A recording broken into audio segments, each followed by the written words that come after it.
Time. Everybody's here. People are joining us. It's called Bring It In. That's what we're doing. True Hoops every day, every weekday, 11 a.m. show. We're now new traditions emerge. You've probably seen the book Tuesdays with Maury. On our show, our newest tradition is Fridays with Jarod. And here you are, sir. Thank you. Thank you for being here. Thank you for having us. And I see Devin's already. If you got questions, submit them.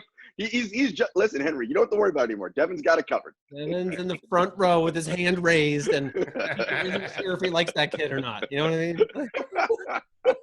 mean? Thank you, Devin. What Devin's reminding everybody is to click the little chat button if you have a question, put it in there. And after our diabolical and exciting 9x90, the second weekly tradition kicking off today, we are amenable to open topics. If you'd like to join us on video, please use the word video in your question, and we will invite you to join us that way. Okay, 9x90, we did a little prep work. How you guys feeling? You ready? Good. Good. Yep. Okay. Judy's got the clock carefully arranged. Jarod, you're in the starter's chute. There's that thing where they open the gate or whatever, and then you. Yeah. Go. Let me know when you're ready. Oh, I'm going. So it seems that every week I'm going to do a weekly rant on capitalism and the ruling class. Maybe we'll see how long it goes. But everyone's familiar with the stimulus package, the CARES, that $2 trillion that is supposed to be doled out to people that need it the most. Yet how it seems is the people who have the most money are at the front of the line getting all of the money, right? We're talking about major Fortune 50 companies. We're talking about Harvard, who has a $40 billion with a B dollar endowment, wanted $9 million. And the reason why they're saying they don't want it now is because people found out about it. If we didn't find out, they would have kept the $9 million. Ask yourself this question. If I have a $40 billion endowment, why do I need $9 million? Now, yes, to us, those are all large figures of numbers. But a place like Harvard, what is $9 million? Nothing. But it's about, again, the ruling class doing things because they can, right? It's an idea of let's take as much as possible from these things to continue to maintain our lifestyle. And in Harvard's case, and in the case of Fortune 50 and Fortune 100 companies, it's to inflate our stock value again, keep our executive bonuses going, to keep leveraging against ourselves so it looks like we're doing wonderful things when in reality, we're not. We're just robbing the country blind. And I cede my time. I accept your time. Thank you. So I was asking the question earlier, like who's going to be the best, not who is the best, who's going to be the best of these, pretty much these, 20 and under type of players. I have Luka a little bit ahead of there because he's 21. Is it Ja Morant? Is it Zion? I have an upset, a dark horse candidate in a guy that I just have been crazy about for 2 seasons. They call him JJJ, right? Jaren Jackson Jr. from Memphis. Jarod. I think Zion is, if I had a bet, I would bet Zion, who I've been a huge fan of since he first hit Duke last year. And I think it much better. I think he likely will. He loves to play. And that is not a small thing. Like even if he didn't work on his game a ton, which there's no reason to think he won't, his passion that he brings in a game carries so much, at least while he's still one of the world's best athletes. But JJJ to me is, and I wrote this last year, he was Tim Duncan 2.0. His understanding of how to play defense in space is not where it needs to be, but it's much farther along than you expect someone so young. He has a chance to be an incredibly dominant defensive player, rebounder, and a very good perimeter shooter scorer that can also score inside. So I give Zion an edge, but I think JJ has a chance to be right there. And he and Morant together will be the best duo in the league, I think, in 4 years. Wait, time out. Judy, did your mom just call? No. That is the flaw with the cell phone stopwatch. Professionalism. That was awesome. The good Mother's Day gift is just a little stopwatch. Okay. Judy, do you mind showing that tweet when you get a chance to? Okay, so Justin Wolfers is one of the most respected economists on the planet. He's won all these awards. He's an amazing guy. And he says this thing that's kind of like what Adam Silver's been saying. Justin Wolfers says, any economist I know believes the single best way to ensure a robust recovery is to beat the bug. He's basically saying let the health science lead, and then the economics will follow. Because if we keep filling ICUs, we won't have a recovered economy, etc. Adam Silver's made this point to NBA reporters. That's great. But he also said that his owners feel an obligation as leaders in their role, of society to open the league as soon as possible. These are conflicting positions. Here's my thing is, it's ironic that it's Justin Wolfers. This is the exact economy that the exact economist David Stern trashed. He's the author of the Wolfers Price paper, which implied NBA referees are like everyone and that they have a little bit of racial bias. And the league just said, this guy has an agenda and he's out to kill us. But it was never true. The league could never support it with science. They just trashed their enemy. So now I find myself saying, look, I don't believe you, league, about you're using the scientists to lead. I want to hear from the scientists. Just like the president needs to let Dr. Fauci take the mic. If the NBA is going to tell us the scientists say it's time to go, I want to hear from the scientists on the mic, not the commissioner. I like it. Love it. All right, Jarod, So, the Milwaukee Bucks. On April 30th, 1971, the Bucks won their first and only league title. The next day, May 1st, 1971, which is ironically today, a player by the name of Lou Alcindor changed his name to Kareem Abdul-Jabbar. And while we're watching The Last Dance and we're thinking about the GOAT, and many people, regard Jordan as that, a player that I want to make sure we don't forget is Kareem Abdul-Jabbar. Kareem Abdul-Jabbar might be, if you really look at everything he's done, the greatest player of all time. 6-time MVP, 6-time champion, 15-time All-League. The list goes on and on and on and on. In college, they actually had to ban dunking because he was too dominant, right? To stop him from being good. Still didn't work because he won Player of the Year every year he played. Kareem Abdul-Jabbar off the court is one of the more remarkable people I've ever studied and gotten the chance to be around. So smart, so prescient, and so aware of the world and his place in it and the ways in which we all as a society need to do things better and differently. You remember in the 60s, he was the one leading athlete boycotts of the Olympics, right? Then we had that whole period of Michael Jordan, no one saying anything political. He risked so many things at a time where if you did risk those things, real trouble was coming your way. But he held firm to his principles. And that's a man I want to make sure we don't forget, Kareem Abdul-Jabbar. While Judy's resetting, I will add that, his college career as a freshman at UCLA, they played the freshman team played the team that was total breach of 9x90 right here. Total breach. Sorry. Okay, we're ready to go. All right, so I'm talking Olympics. There's a big controversy of, what if we postpone the NBA season and now it runs late into next summer? And how do we handle sending LeBron James or whomever to the Olympics? And I really think, and we're not the only ones that have this problem, all these other countries that we'll play against will have similar issues if they push their league back, which they likely will. And so I don't know why we don't just say, screw it. Let's have an Olympics one time and not have any of them. Let's just have young people. We have young people who participate in other sports. Let's do an 18 and under Olympic. The 18U championships are really fun to watch if you capture them on YouTube, whatever. These are amazing young players who will be future NBA players. There'll be a ton of drama. America won't just beat everyone by a lot. I don't know why we always, as Americans, why we feel like we have to send our best because we have to win. We know right now America still has the best players overall, not any particular individual. Giannis is pretty good, and Luka too. But I think it's better for all of us to see all these great young players, including the Americans, from these other countries, and let our NBA guys rest. They're resting a ton now. Whenever they do come back, I think the games will be great. Whenever that is, let them rest again to make sure they don't get injured the following season because they played too long. Go ahead, Henry. You're up. Thank you, David. Okay, so I like Mark Cuban fine, but please, CNN, he's on CNN.com right now. Tell me how he earned the position as an oracle on business, coronavirus, or the economy. I won't have time to finish, but his own Mavericks were fined mightily for being abysmally run in a way that was chilling and beyond dangerous to women. Lamar Odom says he needed Vince Carter to hold him back after Cuban humiliated him, including kicking him in a way Odom felt was racially charged. He's rich because of a company he sold to Yahoo that Yahoo quickly shut down. One of the most successful acquisitions of all time was Google buying YouTube. Mark wrote blog post after blog post about how it was doomed to fail. And on coronavirus in particular, March 1st, he tweeted, "You should be okay if you wash your hands. Don't touch your face." He's on the board of governors. After that date, the NBA had 78 games with reported combined attendance of 1.38 million. This is after a February 19th soccer game in Milan with only 40,000 people was credited with turning the home of the visiting team, Bergamo, into a coronavirus hotspot. The same day that he tweeted that, Rudy Gobert boarded the plane for Cleveland, New York, Boston, and Detroit. 3 days later, Hoopside published a podcast with Cuban in which he says basically that his goal was to enjoy himself and party as much as he could, and that he still did some of that same stupid shit, that's a quote, that he used to do back then.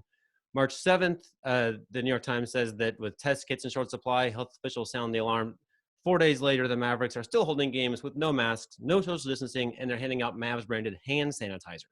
So here's a guy from Shark Tank. He's great, but please, let's not trust him with the future of our economy or health decisions. We're in breach. So John Wall, the Wizards point guard, was recently a guest on Matt Barnes and Steven Jackson's podcast, All the Smoke. John Wall, of course, is recovering from a ruptured Achilles tendon, and he talked about his mom, who tragically died. I think everyone knows that story. And he's talking about how his relationship with Bradley Beal and what the outside interpretation was. John gives a very great story here about how Bradley was the one teammate who, when he was going through the issue with his mom, he was in the hospital every night with his mom, showering there, doing all that stuff. Brad was the one who came there. He didn't even fly on the team planes back to certain games. He would drive down to North Carolina to sit with John in the hospital. And one of the things I love about TrueHoop is the fact that we tell the truth here, and we're not into narratives that fit. Of course, it's more juicy to tell the story that these two alpha dogs don't get along and they're beefing. This is why the Wizards aren't good. Are there stylistic issues on the floor sometimes? Of course they are. Are there heated moments? Yes, there's two guys playing competitive basketball, obviously. But the idea that there's genuine tension there, not true. As he explains, we are brothers, and when this basketball thing is over, they will be brothers. It's kind of like we do a lot. Kind of like when Thorpe and I were shutting each other up just during this segment. Okay, my final one. Actually, I don't mind if you guys want to jump in on this in the 90 seconds. Is there such a thing as a clutch gene? I heard someone speak about it recently. I don't know if it was about Jordan or not, but I've never been a real big believer in the clutch gene. I think good players tend to make shots more often than players that aren't such good shooters tend to make shots more than not so good shooters. Everyone's capable of making a shot. The better shooters tend to make more. I don't know that I've ever seen science, I'm happy to be told wrong, of how with a decent number of shots, not 6 or 7 in a year or 2 years, that players who normally don't shoot so well shoot much better in the clutch, or players who shoot pretty good shoot even that much better. Normally it's the other way around because defense is better, not just the pressure, but it's just hard to make shots in a clock situation with guys defending you really well. So I don't like when I hear the term clutch gene.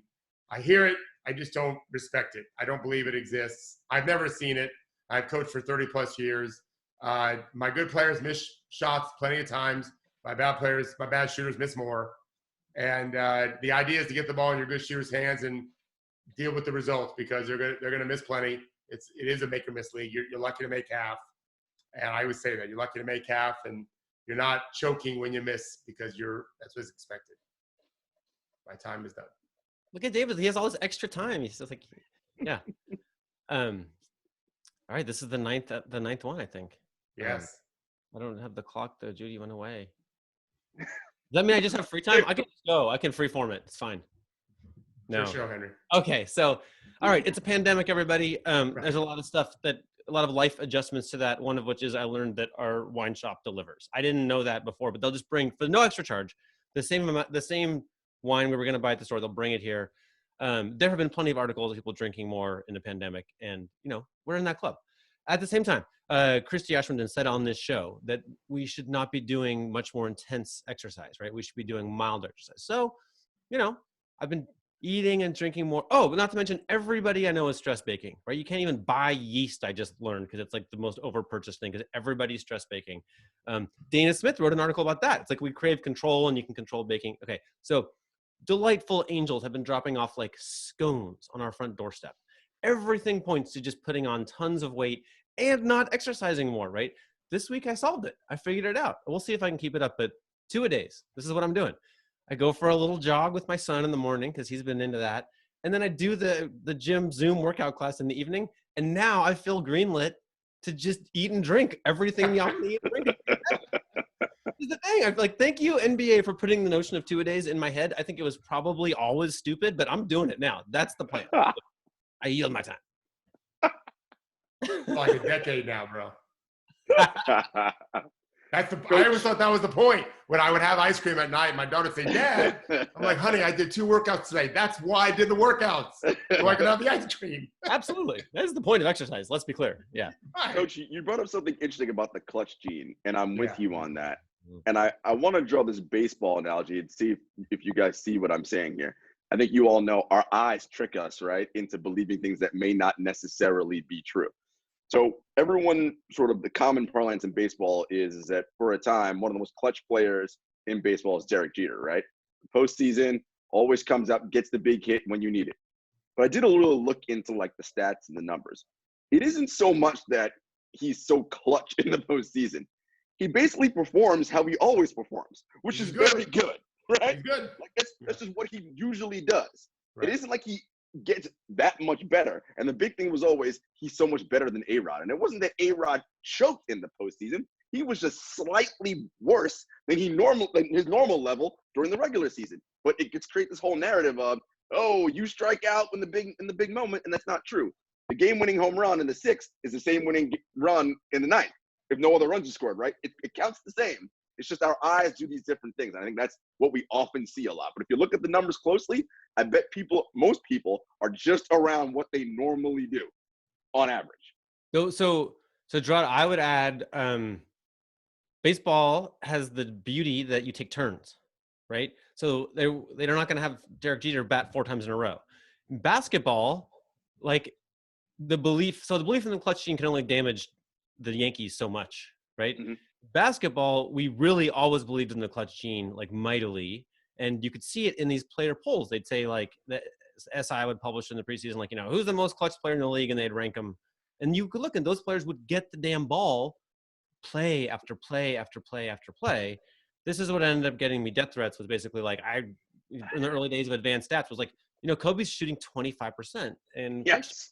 Yes. And the Lakers offense all game long is the best offense in the league. This was whatever year this was, 2010, 11. But they fall the most in crunch time because they stop running their offense because they just called Derek Jeter's number 12 times in a row, right? And of course, it isn't that he's bad at this offense. It's that he's quadruple teamed. And, opposing coaches would say like, yeah, it's fantastic. Like we know exactly where the ball's going. There's no chance Derek Fisher is shooting that ball, right? Right. So to me, like there's like, hell no, the clutch gene doesn't exist, right? No chance. Honestly, single genes don't even determine much of anything, right? Pablo Torre pitched a story about CRISPR, which is the way you can edit a single gene.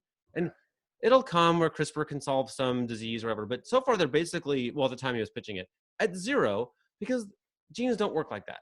They don't actually, there are very, very few things where like you just edit one gene and then the human is fixed. Like it's all this interplay of epigenetics and genetics. Anyway, so of course it's not a gene, almost nothing to gene, right? But to me, this like notion that some players just have it and some don't, it's like, no. Second spectrum data will scream to you like the open guy, the good shooter with the room, like he's the one. And I guess there's this idea that maybe some players just are scared to have the ball. Some don't want the ball in the moment. Maybe. They'll pass it. David, do you think that's true? Without question, there is, but that's also relating to environment, right? If you know you can miss the shot and nothing's going to change, what's there to be afraid of other than you hate losing? They all hate losing. But if you may not play the next game because you missed the shot, well, now I understand why you might be a little scared. As long as I don't miss, I keep playing, which is how you get paid. You got to get minutes. So that's on the environment. It's not the player. That's that level we're talking about. This is stuff we've talked about before, and I apologize. But Matt Bonner, the Spurs had one of the biggest winning streaks in the history of the league a decade ago, let's say, and it started with the game that they were behind by like 27, and Pop puts the whole bench in, and they come roaring back and lose. But Pop basically never put the starters back in. And so, and then but this is a giant thing where like, it's a big game that the Spurs needed to win and they let the bench lose it. And at some point I asked Matt Bonham, like, is this causing the winning streak? Because now you guys feel like turbocharged, like he really believes in you. Like you get to go lose this game because he loves you so much. And Matt's like, that's 100% why we had the winning streak. We were just like aflame with the coach's belief in us, right? And I think like that's a thing. Yeah, that, like you say, David, like that guy who's just worried that his career's over if he misses this shot is a guy who's not well positioned to do what he needs to do because he hasn't been loved up enough, right? I was just reading a section in the My Losing Season, which I referenced in the article that I published today. I'm rereading it because a friend of mine bought it for me, and it's incredible. And Pat Conroy, this incredibly brilliant, author, he tells this great story where he and his roommate, I think they're in Orlando actually, they had played Stetson, which is in DeLand, and their coach comes barging in the room with their assistant coach, screaming, you know what the problem is? The reason why we're losing these games, and he doesn't say this term, he says something worse, but it's girls. He blames girls because one of their star sophomores who had been benched anyway wasn't around. He had snuck out, as it turns out, on a date. So the coach is convinced these guys are all harboring girls, and he knocks on the door, and Pat Conroy answers, and it says, "It's all you have girls in the room," and of course he's thinking, I've had like one date in 4 years. Like that's not the problem. It may be that we aren't attracting girls, but it's not because we're with girls. And the coach demands to see the room. And now Pat Conroy's mad. He said, Coach, I'm on the honor committee. Like I am telling you, we kick people out of the school for lying, which they actually already kicked the guy off their team for lying. Pat Conroy had to do it. He said, no, there's no girls in this room. So the coach doesn't believe him, which is where I'm getting at. He has to go check the room, and then he knows the bathroom's closed. Well, he's like, where is your roommate? He's like, I think he's going to the bathroom, coach. The guy didn't want to leave because he knew the coach was in there. And then the coach insists that they must be like behind the shower curtain. And he's like, I'm going to go to the bathroom while girls in the shower curtain. And he demands a check. Now, of course, that team had a losing season. There was no belief at all, even on just that simple thing of, no, there's no girls in our hotel room. We just got here 20 minutes ago, whatever. Belief is a powerful thing. And so you'll have guys that can't handle the ball very well. That lack of confidence is based in genuine reality. So you don't let them handle the ball in the clutch. It may not affect how they shoot the ball. How they shoot the ball is going to be based on the way he believes in himself and how the others believe in him. It makes all the difference in the world. I think the test of it, too, is letting people screw something up, right? Exactly. Like, I can say I believe in you, but we don't really know it until I let you actually handle so much responsibility that you have the right to screw it up for everybody. Like, that's how we know. Yeah. The great story I told you once, Henry, about basically a shelter for orphans. We're doing a big Thanksgiving dinner, and one girl had, I think, cerebral palsy. And they were just setting the table for Thanksgiving dinner, 30 people. And the guy in charge noticed that she picked up the plate with the turkey. That was the main part of the dinner. Of course, there's everything else too. And this young lady with cerebral palsy, a young girl, was carrying it, and no one moved. They knew that was dinner right there. And when she put it down, they didn't erupt in cheers, but inside they did. She just beamed, was smiling, but yes, she did it. And if she had dropped it, they weren't eating turkey for Thanksgiving. And the fact that she did it, that changes your life when that kind of stuff happens, You got to give people a chance to do it. I read some incredible belief is a powerful thing. Yeah. It is. I forget where I read this, but there was some beautiful quote from somebody that said, like beauty is a young child holding like the good china. Yeah.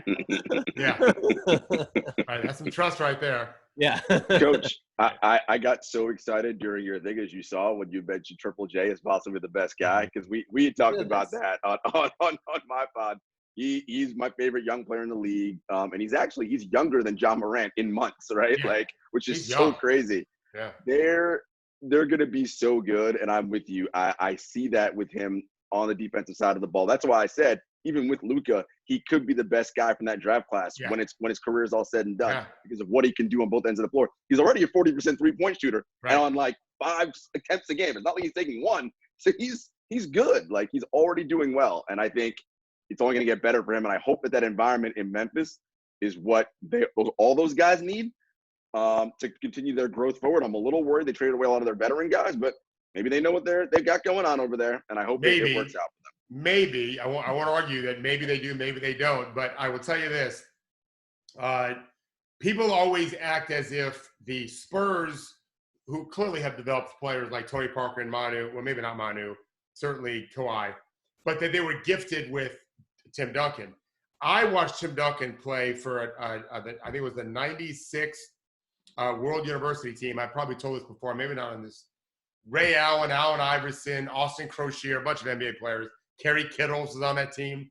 I went to practice there because Lon Kruger coached it in Gainesville, and he invited me to come.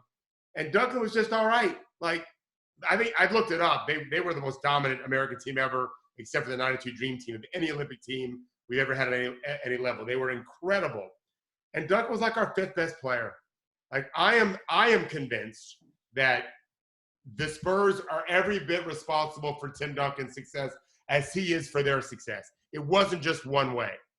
They developed his game. He wasn't naturally as gifted as what he became. He had to work at that. There was involvement, development. So Memphis has, to me, a really special player. He's not his personality is not like Duncan's. He seems actually more fun. He's Duncan's very outgoing. more fun now than he did as a player. Mm-hmm. More free maybe, but I love his personality, and I think that you almost can't go wrong with him and Ja to be a playoff team like starting next year. How good they are from that is a fair question. When Alvin Gentry was on this show, I was really interested that, I mean, there's a chunk of teams that are in the standings very close there. And yeah, if you look at the sort of like the BP, whatever, the ESPN tools that projects, how likely each one is to make the playoffs. I don't think Memphis is the next most likely team, but Alvin was like, and I was like, "Are you worried about the playoffs?" He's like, "Well, Memphis." Like, I definitely, they're like in his head, right? Like he's looking at Memphis and he's seeing like, "Ooh, this is." Brandon Clark is really good too. Yep. Yeah, That's a future rivalry, Memphis and New Orleans. Those young great cores. Call. You're right. Yeah, it'd be good New for Orleans, the NBA. I mean, I love Huge for the Ingram NBA. I love. There's a lot of good young talent. That's good for the league to have those two teams who typically. Good for those cities too. If in theory we ever played. Yeah. Almost as good as having all those players in LA. I'm just kidding. Don't get me started on that. I was all over that. I mean, it worked out. LA, we that's a 90-second one for next week. I'll give you a heads up, but it'd be fun to debate who wins LA, Milwaukee, if indeed that ever happened. We don't need more than 90 seconds on it. Which LA? That's the other question. Right, that's true. Yeah. Which LA team? I have my opinion for both. We can save it for next week. But LA's fine with LeBron and Davis. They're pretty good. Yeah. Okay, David, we published a story of yours this morning with the headline, "There's a little Dennis Rodman in each of us." That's a figurative headline. You don't literally mean that we have a little tiny Dennis Rodman in us, do you? Yeah. We just you and I talked about it. I mentioned in the piece, I looked it up. I knew there was something that someone didn't like Tom Hanks. I don't remember how. I do listen to a lot of Hollywood podcasts, and creative people really interest me. And he seems like the most impossibly sweet man. Like he is Mr. Rogers, right? I mean, there's a reason why they cast Tom Hanks, and besides, he kind of looks a little bit like him when they put the glasses on, whatever. But he and the Fonz don't get along at all. It's just so. Like you would never. Gerard is young. I was talking to Judy yesterday. Does she remember? I know the Fonz. Yeah, I mean, that was our whatever night of the week it was. I mean, I was 8 in 1973, but I had the lunchbox and the T-shirt. We all had the A T-shirt, and you saw it everywhere. Wait a minute, is this the hair influence? Hey, I could do that now for sure. Let's do that. But he just seems like the sweetest man, Henry Winkler. If you listen to people talking about him, he's beloved every bit as Tom Hanks, and yet he got fired in less than 2 weeks off a movie. Like, we all have idiosyncrasies, right? We all have bad days, bad weeks. Who knows what's going on in our lives? Mostly we don't talk about it.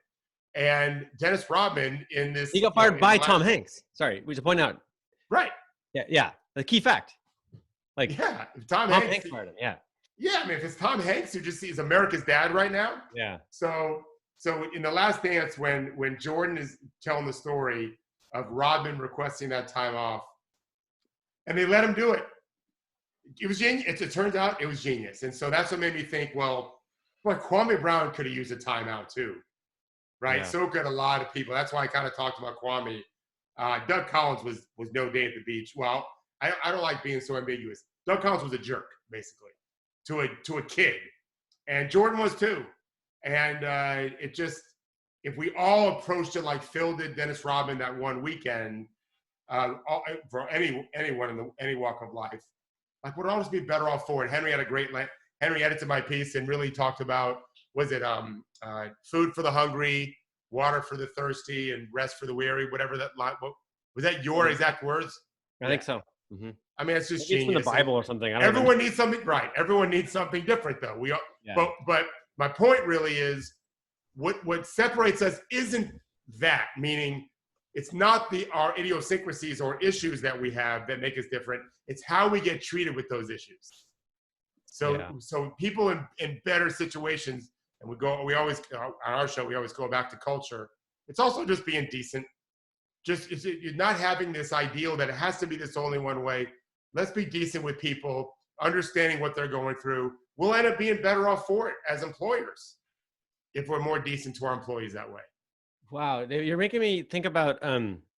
So obviously, Michael Jordan is the alpha dog of alpha dogs, right? And that makes things socially strange, right? When that guy's in the room, everybody has to kind of examine how they're going to act because you don't want to get in his crosshairs, right? And your little point about Doug Collins to me was just hit like a ton of bricks, because like I covered that team a little bit. Like when they would come through Philly or New York or whatever, I'd go see the Jordan playing on the Wizards, right? And Doug Collins was like 100 times. He was basically like, Jordan was like, oh, that sounds good. And Doug Collins would be like, if anybody doesn't think that's brilliant, you're an idiot, right? Like I'm paraphrasing, but Doug Collins was like 100x whatever Michael thought, right? He was like basically like, you guys understand what a genius Jordan is. And I felt like suddenly reminded me of a pickup game I was in where we got a new guy who was kind of like the alpha dog. He was the best player and he was kind of loud. I still get along with him great. But he would, everyone would butt heads with that guy a little bit, except after he'd been there for a while and kind of established some dominance, he kind of developed a sidekick. And the sidekick guy ruined everything. We ended up disbanding the whole game because the sidekick guy would like just go to the mattresses for the alpha dog on everything. Like we had just arguments all the time. It's ridiculous. I remember one play where the alpha dog guy stepped clearly out of bounds, whole entire foot out of bounds. Like everybody sees it and he's like, I wasn't out. And then we have like a 20-minute knockdown drag out over like whether he's out or not. It's like, what is going on here? But there's like this, I probably have the book here. Top Dog is this book. Here it is. This is really a kind of amazing book.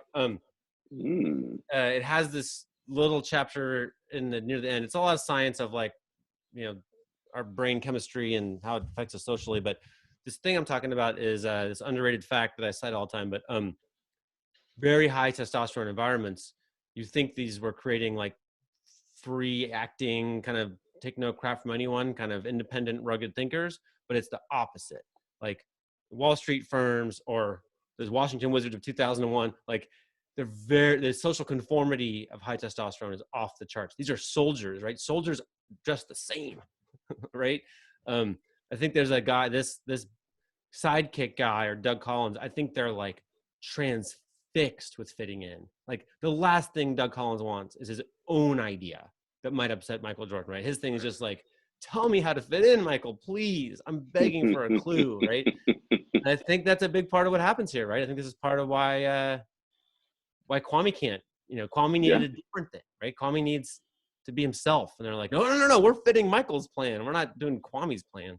Anyway, I talked a lot. Sorry, you know what I mean? You see it though, right? I mean, Henry, I know you're not watching it, but in the doc, you see when Doug starts talking about when Phil takes over, it's this very sort of like, whatever. Like, yeah, Phil just kind of got the job. And Doug was like, well, when I was the coach, Michael was MVP defensive player. I'm like, yeah, but that wasn't because of you.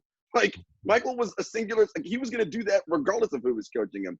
And you could see that Phil was obviously the right kind of person to take them the next level because he understood winning in a different context, right? Doug was, as you said, I'm Jordan's parent. I just do whatever he wants me to do. Cool. But that isn't going to work, right? And Phil was so sort of revolutionary in that way because he let Rodman go to Vegas 48 hours. Who cares? Because he knew my ultimate long game is winning. This is an easy trade-off to make right now for in the short term. And I just think that, again, when we talked about leadership in the beginning, certain people are okay with either doing different things, looking dumb if it doesn't work, and just being fine with it. And others are like, no, can't have that. We got to roll with status quo. And, it's why you have a lot of bad coaches and managers in the world and a handful of only good ones. And that's why it's the emperor that wears no clothes, right? Because the emperor's surrounded people who say, oh, you look great, right? It's not. That's where you can really get away with a lot of lying. I don't mean just politically, just in anything. You can convince yourself of anything if no one's telling you it's not the truth. Because George Costanza says in the Seinfeld episode, he's like, remember, Jerry, it's not a lie if you believe it. And there's a lot of truth to that. You can continue to lie to yourself, and if no one's going to correct you, you really can believe your own lies. And no team, forget about a nation. A team can't be successful built on lies.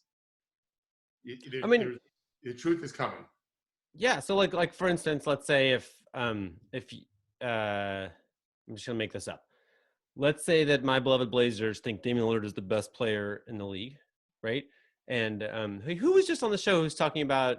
Oh, Seth was talking about how as you go through the playoffs, like, you are decreasingly likely to have the best player, right? Like, So like the Blazers can win a game in March, if games were played in March, just by having Damian Lillard, right? But they can't win a game in May that way, right? But if you think he's better, if you go and Blazer fans are like this, right? Like if you just affirm to yourself that he's just a misunderstood, like number one, better than LeBron player, then you're gonna gear up for your Western Conference Finals, mythical finals. With it's like, oh, we're just gonna trust Damian and we're done. No, you're gonna need like all the pieces working, right? But it's very easy to get sucked into thinking that the world isn't the way it really is, right? And then maybe you wouldn't order enough coronavirus tests from the WHO or whatever it be. What would you say? What would you say, guys? Just to make a point here, and then there's a couple good questions. And check the questions out, Henry. What would you say is like the best spice? Just if I say, hey, what's the best spice you cook with? I have no answer. I use pepper, a little garlic salt, the most like spice anyway. Whoa. I like a lot of This spice. is I studied up for. I don't. Yeah.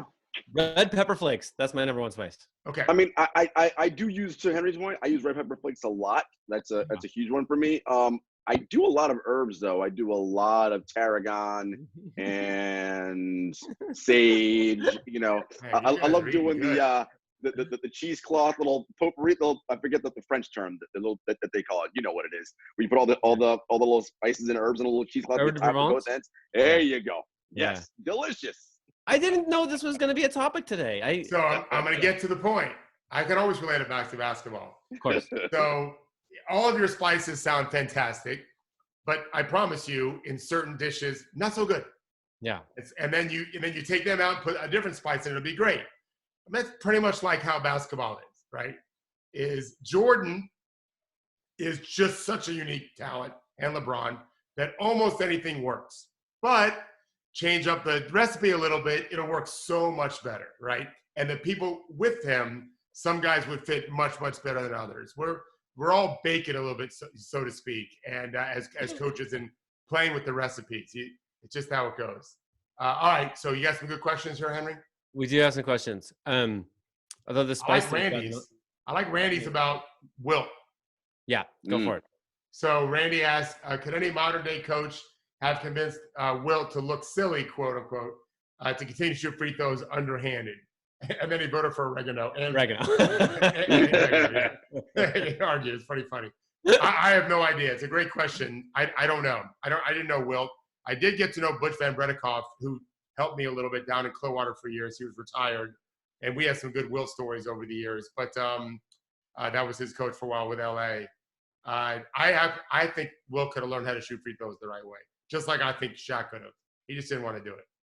But People say, well, Bill Walton told me that he doesn't think it matters what your motivation is, like in basketball. Like if you're willing to work hard, it doesn't matter. Sometimes it does, I think. Like we know from Wilt's book that he wanted to have a lot of sex. Like this was a giant goal for him. And this was exactly why he didn't want to look stupid, right? Like if he wanted rings more than anything, he would have shot them underhand. But he wanted social acceptance, right? He wanted to be socially elevated. And Shaq wrote about it straight up in his book too. They wrote with Jack McMullen, where he basically was like, I know I could have been better doing this, but it just looked stupid. It gave him a social cost. So, you need someone who's willing to demote themselves socially to elevate themselves competitively. And I don't think either one of those guys really wanted to do that. They're not wired that way. Yeah, that's okay. It just, that's what you'd need. That's what would make it happen. Still so incredible with being poor free throw shooters, right? Still two of the greatest players of all time, but so poor free throws. It didn't matter. They didn't care. You're right. I mean, that's what I've always said. If they want to be better, they'd be better. And then not everyone. But Shaq said that he hit him when it counted or whatever, but I once went back and tallied, and they were I forget the number now, but I think you can make a case that if he just shot 70% from the free throw line, I think I'm right, they would have won 7 more playoff series in his career. Wow. I can go back and look that up. Shaq? Yeah. Wow. He lost a bunch incredible. of close series where he missed a whole bunch of free throws and Hey, Coach, you said something before about make miss, and I know often when players you're they don't always know what they're talking about. I remember asking Jimmy Butler once. He hit a step back buzzer beater against the Nets, and I talked to Rondé after the game, and he said I knew the move was coming, and I went to talk to Jimmy right after, and I said, Jimmy, when you are about to make your move, is there any? And he stopped me. He goes, doesn't matter. He goes, if I get to my spot, if the shot goes in or not, it doesn't matter what the defense is doing. That's on me. Do you believe that, Coach, as a player? If they get to their spot, the make or miss is on them, not on the defense. Well, sure. If you can get the shot off, it doesn't mean you're going to make it, though. You're still going to miss a good, healthy percentage, especially that particular shot. Yeah. If the defense, the job of a defense, to me, I'm a simple man. I am trying to get you to shoot shots you don't normally shoot and make. All right, that is holistically 5-on-5 and 1-on-1. If I can get you to take shots you don't normally practice, the odds are you're going to miss them more often than because you haven't practiced them. But even when you practice them, you're still missing X number depending on who you are and where you are on the court. So, yeah, as an offensive player, if I can get the shot that I practiced often, I've won that, but it doesn't mean that percentage is great. It's just better that I take a shot I practiced than when I haven't been practicing, right? So that's why these guys had loved some of these shots. I broke some film down with a player in Spain yesterday. A former NBA player in Spain that Henry knows, and he did a little step back. This is game 4 months ago. He did a little step back jumper at the end of the quarter, second quarter, and he just missed it. But he was wide open, and we argued friendly whether or not he needed to step back or not, because every time you step back, I think you take a little less of a probability off the chance of making it, because I thought he could have got the original shot off, but he didn't. So, you know what? If you're not sure you can get it off, you got to at least get a chance to get it off, then do a little step back. But it's the shot he wanted. He got a good look. You're going to miss. You live with that. But to me, it's always been the team that makes the shots they tend to make more often than not has a huge advantage. When you're not hitting shots you normally hit, which happens in games, you're just almost always going to lose those games. Unless you're a great defense, great rebounding, get out in transition. Those are all variables that come into play. But at the end of the day, I mean, I've been watching games since I was 12 on CBS tape delay. The team I was rooting for, the Lakers, with Norm Nixon in that first year, man, if they made shots, we tended to win. And I still feel the same way now. Got to make shots. Do you think Michael would have been successful without the triangle offense? Asks Devin. Well, we already know that answer. Doug Collins told us that. Yeah, how you define success is different. Henry literally Doug Collins said, this is what Jarod was saying. Yeah. Doug Collins said he was 2-time MVP, he was 2-time Defensive Player of the Year, first team all defense, and 6-time All-Star, whatever the numbers were. He was giving us Jordan's individual stats and saying, basically, how did I get fired? He didn't say that. Yeah. His point was, I did my job. I got Jordan to all these great accolades. Well, so could have me and you and your gorgeous dog. Because it was just all the Jordan show, and he was the best player in the league, right? James Worthy had a great line, Henry. We haven't talked about this, and I don't want to just only talk about the show, the documentary, but it was great. James Worthy was the National Player of the Year, the year they won the national championship. And Worthy said he knew about Jordan. He said, I was the best player on that team for 2 weeks. Yep, that's it. And don't ever think, Jordan, Carolina was amazing, and he went there. So we already know how good Jordan was, but he's a 5-star guy. So we had Coach Jones on yesterday. At 5-star, they had the articles on the wall, Herrick Arthurleaf put them on the wall from every year for all of the magazines that would write about his camp. And they were saying then he's the best player they ever saw. Roy Williams said the same thing, Henry. After watching one tryout practice when he was 16, he told Dean Smith, he's the best player in the country at 16. So he was always this guy, right? So Doug Collins, and so the answer to the question is, would he have won as many championships? Hard to argue, yes. Guy won 6 of 6 when he wasn't retired. But would he have been as successful as a player? I mean, what couldn't he do? Right.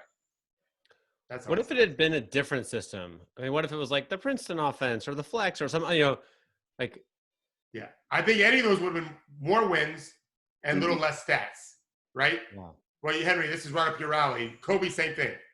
If Kobe, so I told this to you, Henry, the other day. Jarod, remember where Phil Jackson was basically saying to Jordan, look how open Paxson is. Mm-hmm. This was in a playoff series. Yep. Henry and I used to talk about this back in the day. Like, Henry would literally send me video or show me video and say, look how open these guys are. He just wouldn't pass it. So it doesn't matter what you run if they won't execute it anyway. You got to make the right – basketball is jazz. If I'm a great trumpet player and I just keep playing my trumpet super loud, the audience is going to notice, man, that guy's a really loud, maybe a really good trumpet player. But the rest of the band is like, this sucks. And the audience is going to say that too. You know what I mean? It's not going to sound as good. It is a team thing, right? Sure is. And those dudes don't suck. Like, that's the thing, right? No. Yeah. Right. It's that's why it's a team thing. And what's really interesting too is LeBron and Jordan, all the greats, Magic, Bird, and those guys, they had the alpha male in them to just want to shoot every time. Kobe obviously did a lot. But I always have respected Jordan for recognizing I've already did all this. I think Harden's the same way, by the way. At some point I thought Harden realized I'm exhausted. Like, get me help. And I've talked to a lot of players over the years who've been their team's leading scorer. And now once they get paid, let's be clear. Once they get paid, bring the help. Until they get paid, no, I got to get paid first. I'll keep chucking away and get my money. And then let's win as a group. I feel like Dwight Howard. I said this before he made the reformation this year. I noticed something with Dwight where he was exhausted for not being able to carry his team any further than what he could. And I just saw a willingness to, okay, let's just win. Like, I've done what I can do individually. He's a Hall of Fame player for sure. Yeah. For sure. He was the dominant big in the league for a long period of time. They just want to win. I feel Harden's the same way. I just think it hasn't. I mean, I love Mike D'Antoni, but it played into Harden's strengths almost too much. Yeah. Because it kind of made everyone else just be an ancillary guy and just catch and shoot. Although the Rockets have been fun to watch this year. I'll admit that. With Westbrook. It makes perfect sense to be James Harden or Dwight Howard and get your giant contract and then start worrying about getting help. The salary cap works exactly the opposite. Right. Yeah. It does. Bummer. Now we gave you all this money. We can't get you help, James. That's no help here. Yeah. We should do maybe next week.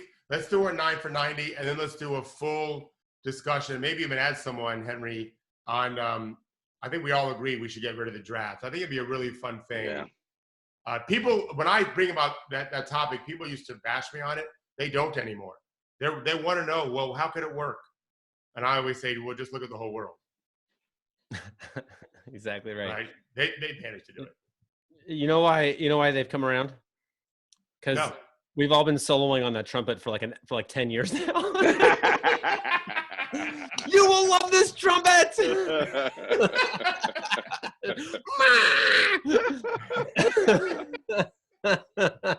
All right. I think anything else? Time to wrap it up. Anything else anybody wants to add? Nothing. Any big weekend plans? It used to be Henry and I used to talk every Friday afternoon, almost. I mean, for many years. And we would Henry always had a thing where almost every phone call we had, we would spend a few minutes to talk about our kids who were much younger back then.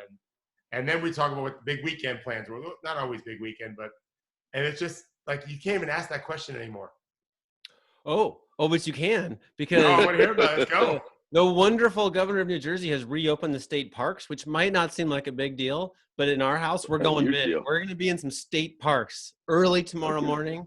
We're going to be like the first ones there. And that's a huge deal. Are you going to have a mask? You're outdoors. A mask, yeah. Really, a mask?